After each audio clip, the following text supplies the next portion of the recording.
Today, we're doing a microphone shootout. This is the Rode Podmic, and this is the Rode Procaster. Both are in the same sort of price range. This one is $100, this one is $229, and is the price difference worth the sound quality that you get out of these? And also, let's be honest, the look is too. Let's get into this video.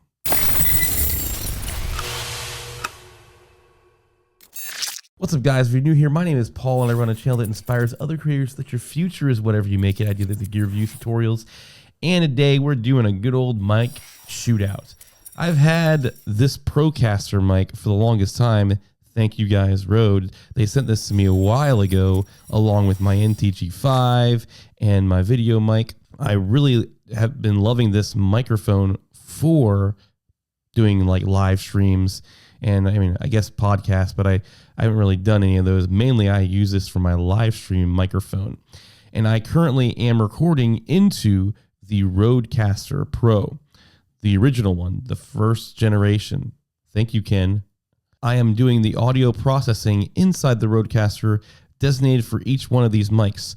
And then also in this video, I will turn off those effects so you can hear what the microphone sounds like dry. It is nice having the Rode ecosystem, and newsflash, to be honest with you, if you have the Rodecaster Pro, these two microphones can sound very similar when they're on their designated settings in the Rodecaster. I'm like, wow, I didn't know this Rode mic sounded almost as good as this one, because this mic, I do believe, holds it up to the Shure SM7B. It's very similar.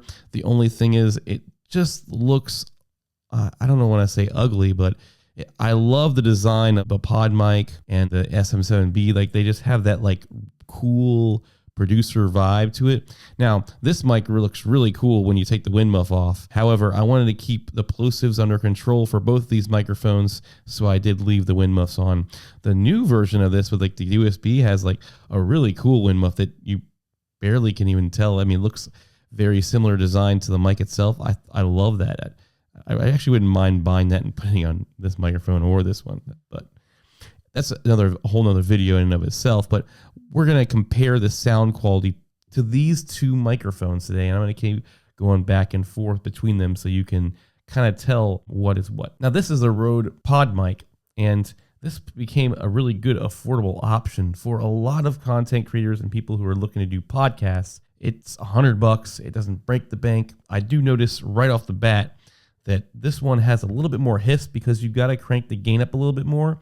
So you might, if you're going to use this microphone, unless you're going into the new Rodecaster Pro 2 or the Duo or the Streamer, whatever, those have higher quality preamps than the original Rodecaster does, so that you don't need to use any boosters. But if I was using this on a regular basis, I would want to get a little bit of a booster, because right now I'm having to crank it all the way up to almost the height of the gain, and I'm only getting about negative 15 dB out of this, whereas this Procaster right here, you can already tell it requires less gain. It could still benefit from one of those as well, but I have the fader up about halfway, and so this thing gets boom a little bit more than the Rode Podmic.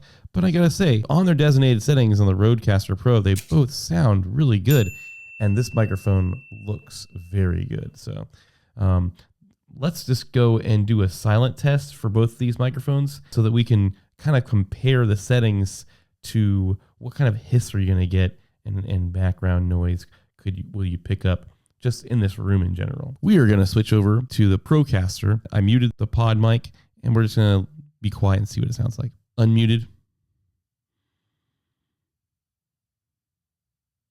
Now it's muted. And now we're switching over here to the Podmic, and we'll see what kind of hissing noise we get. Muting.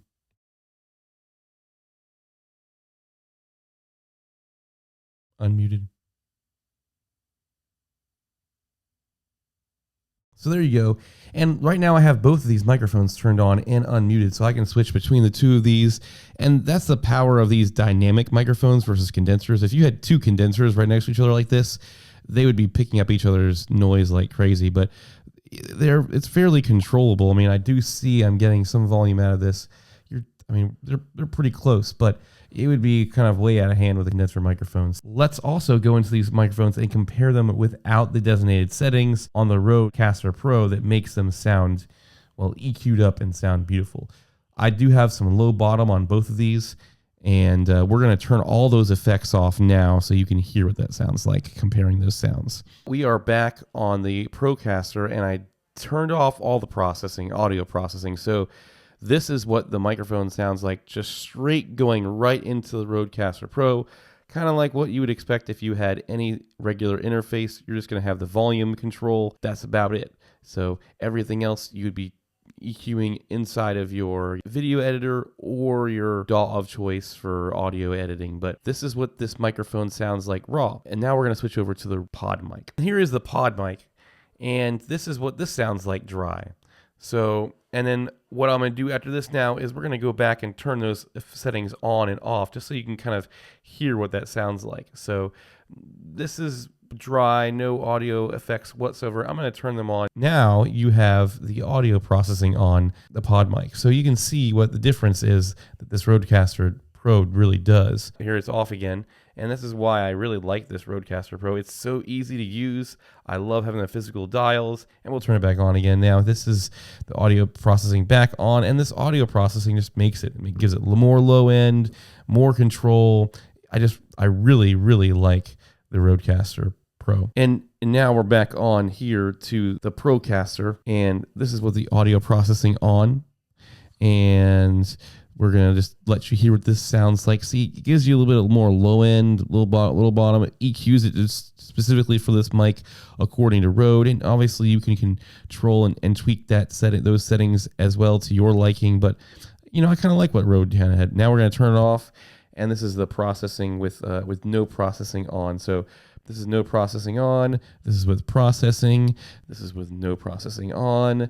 This is with processing. So you can kind of hear how much extra this processing really does apply to the microphone sounds as well. So if you're getting either one of these microphones, it could very well be a good option for you to pick up the Rodecaster. Or the Duo right now is crazy. Or if you're only going to be using one microphone ever and never going to need more than two, then you can get the little streamer thing and you get streaming for your camera.